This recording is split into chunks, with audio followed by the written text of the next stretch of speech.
Hey guys! Welcome back to my channel.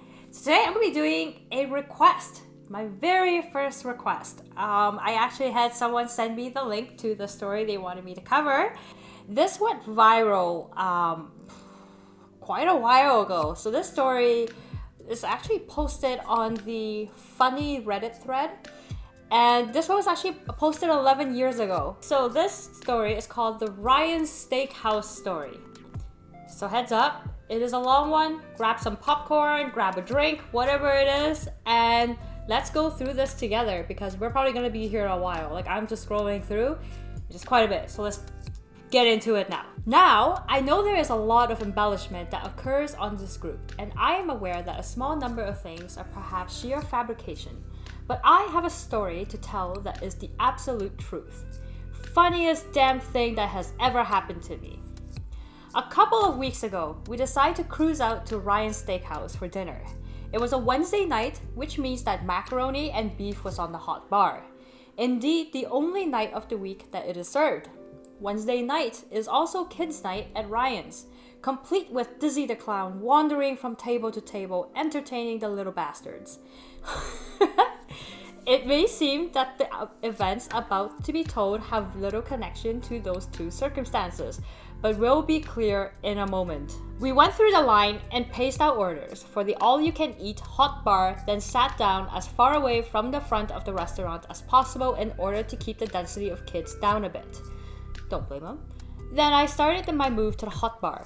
Plate after plate of macaroni and beef were consumed. Let's go. Oh, she's here, knocking stuff over.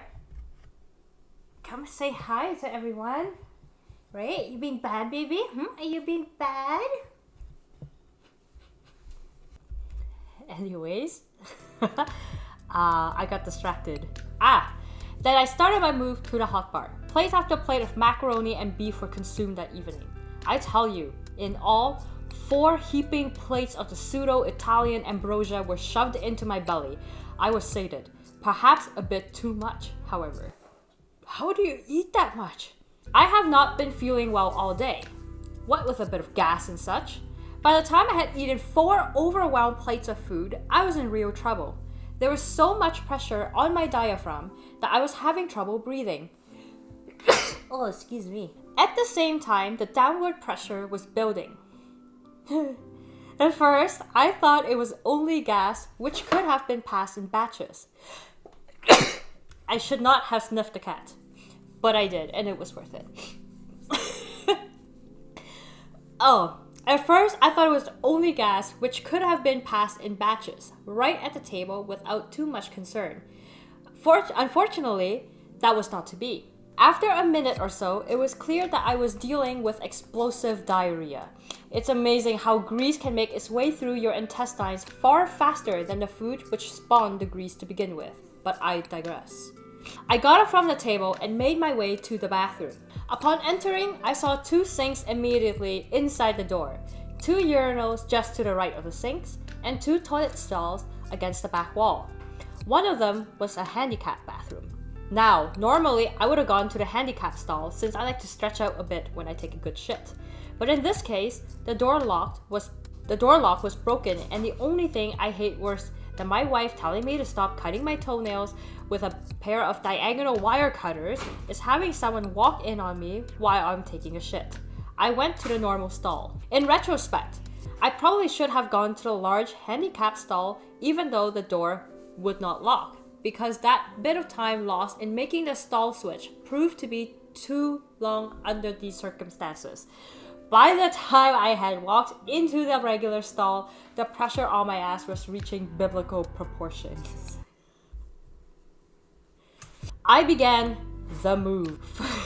For those women who may be reading this, let me take a moment to explain the move. Men know exactly what their bowels are up to at any given second. And when the time comes to empty the cache, a sequence of psychological events occur that cannot be stopped under any circumstances.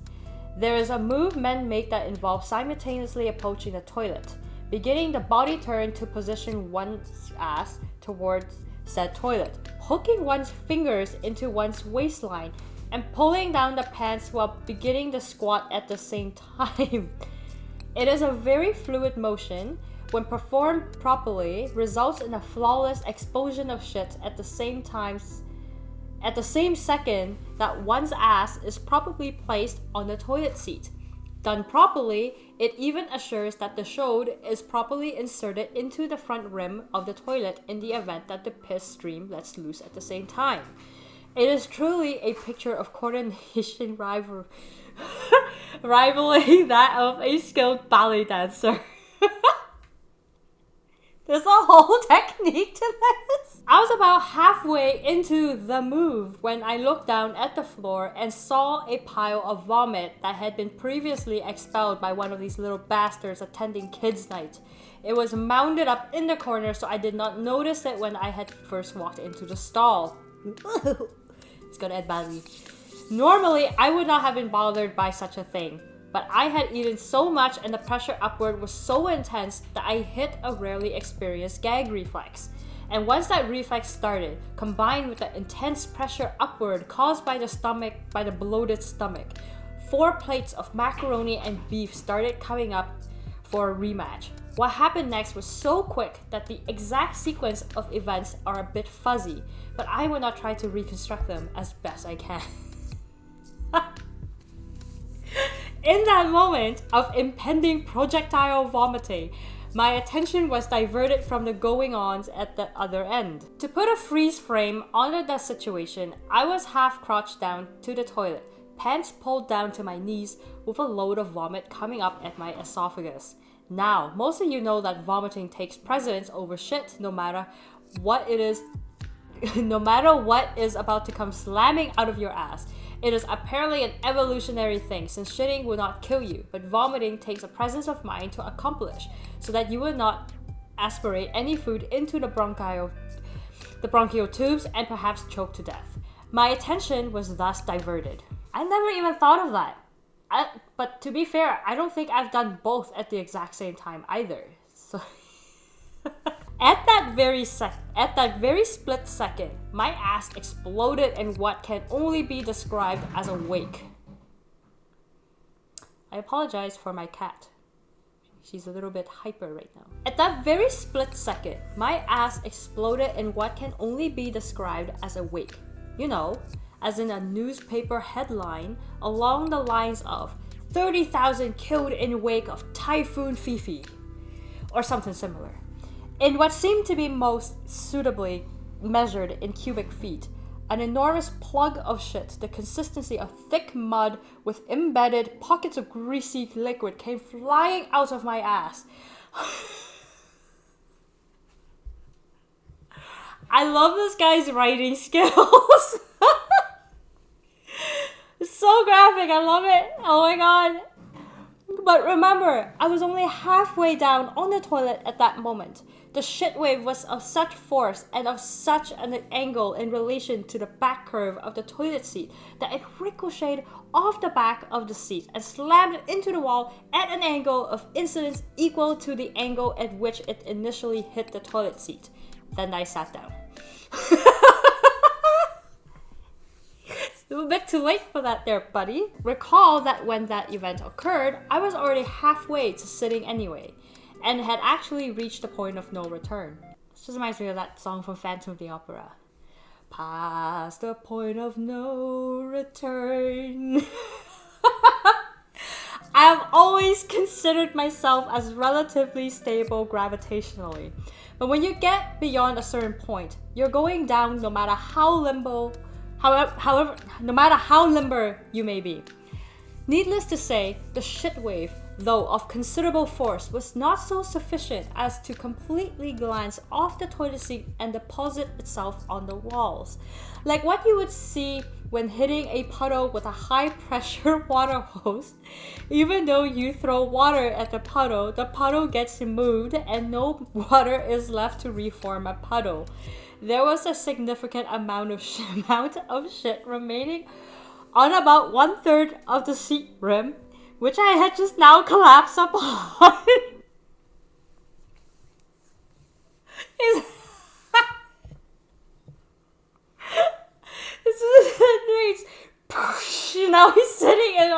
Oh. Now, back to the vomit. While all the shitting was going on, the vomit was still on its way up. Oh my goodness. By the time I had actually collapsed on the toilet, my mouth had filled up with a goodly portion of the macaroni and beef I had just consumed. Okay, so what does the human body instinctively do when vomiting? One bends over. So I bent over. I was still sitting on the toilet though. Therefore, bending over resulted in me placing my head above my now slightly open legs, positioned in between my legs and waist. Also directly above my pants, which was now pulled down in a point just midway between my knees and my ankles. Oh, did I mention I was wearing not just pants, but sweatpants with elastic on the ankles? In one mighty push, some 3 pounds of macaroni and beef, 2 or 3 Cokes, and a couple of big fat yeast rolls were deposited in my pants on the inside, with no ready exit at the bottom down by my feet. Oh my goodness, this poor guy. In the next several seconds, there were a handful of farts, a couple of turds, and the event ended. Yet I was now sitting there with my pants full of vomit, my back covered in shit that had bounced off the toilet, spattered on 3 ceramic tile walls in a height of about 5 feet. 5 feet? That's almost as tall as me. And still had enough force to come back at me, covering the back of my shirt with droplets of liquid shit. All while thick shit was spread all over my ass in a ring curiously in the shape of a toilet seat. And there was no toilet paper. What could I do but laugh? I must have sounded like a complete maniac to a guy who then wandered into the bathroom. He actually asked if I was okay since I was laughing so hard I must have sounded like I was crying hysterically. I calmed down just enough to ask him if he could get the manager and told him to have the manager bring some toilet paper. When the manager walked in, he brought the toilet paper with him, but in no way was prepared for what happened next. I simply told him there was no way I was going to explain what was happening in the stall, but that I needed several wet towels and I needed him to go ask my wife to come help me. I told him where we were sitting and he left. At that point, I think he was probably assuming that I had pissed just a bit in my pants or something similarly benign. About 2 minutes later, my wife came into the bathroom not knowing what was wrong and with a certain amount of worry in her voice. I explained to her, still laughing and having trouble getting out words, that I had a slight accident and needed her help. Knowing that I had experienced some close calls in the past, she probably assumed that I had just laid down a small turd and something and just needed to bring the car around so we could bolt immediately. Until I asked her, I'm sure she had no idea that she was about to cross the street and purchase me new underwear, new socks, new pants, a new shirt, and by the time, due to considerable leakage around the elastic ankle thingies, new sneakers. And she then started to laugh herself since I was still laughing. She began to ask for an explanation as to what happened when I promised her that I would tell her later, but that I just needed to handle damage control for the time being. She left. The manager then came back with a half dozen wet towels and a few dry ones. I asked him to bring a mop and a bucket, upon which he assured me that they would clean up everything that needed to be cleaned. Without giving him specific details, I explained that what was going on in the stall that night was far in excess of what I would expect anyone to deal with, what with most of the folks working at Ryan's making minimum wage of just slightly above. He's very considerate. He is a very considerate man. Oh my goodness. At that moment, I think it dawned on him exactly the gravity of the situation. Then the manager went so far above the Call of Duty that I will be eternally grateful for his actions. He hooked up a hose. Very smart. Fortunately, commercial bathrooms are constructed with tile walls and tile floors and have a drain in the middle of the room in order to make cleanup easy. Fortunately, I was in a commercial bathroom. He hooked up the hose to the spigot located under the sink as I began cleaning myself with wet towels. Just as I was finishing, my wife got back with the new clothes and passed them into the stall, whereupon I stuffed the previously worn clothing into the plastic bag that came with the store, handing the bag to my wife. I finished cleaning myself off and carefully put on my new clothes. Still stuck in the stall since I figured that it would be in bad taste to go out of the stall to get redressed in the event I happened to be standing there naked and some little bastard kid walked in. At that point, I only made a mess. I had not yet committed a felony and intended to keep it that way. When I finished getting dressed, I picked up the hose and cleaned up the entire stall, washing down the remains toward the drain in the center of the room. I put down the hose and walked out of the bathroom. I had intended to go to the manager and thank him for all he had done, but when I walked out, 3 of the management staff were there to greet me with a standing ovation. I started laughing so hard that I thought I was gonna throw up again. Oh no, sir, no. But managed to scurry out to the car where my wife was now waiting to pick me up by the front door. The upshot of all this that I strongly recommend eating dinner at Ryan's Steakhouse. They have by far the nicest management staff of any restaurant in which I have eaten. That was definitely one of the longest thing I've had to read on Reddit. Obviously, this is all going to be done in one episode, but it was really worth it, and I'm glad I was actually requested to do this. Thank you again. So yeah, that was. Could you imagine the embarrassment this guy must have faced? I couldn't even. Excuse me. All this happened in public, in a public bathroom, and management was actually really great, and the guy was super considerate too, and it's like, no, you know what, your staff this is out of their pay grade, because honestly, if I was asked to clean that shit up, I would probably just walk off the job right there and then. I mean, I'm not paid enough to do this. But he was amazing. The manager was amazing. The story is hilarious. Don't eat 4 plates of macaroni and beef. I'm not a fan of macaroni though, so I guess I'm alright, but oh my goodness.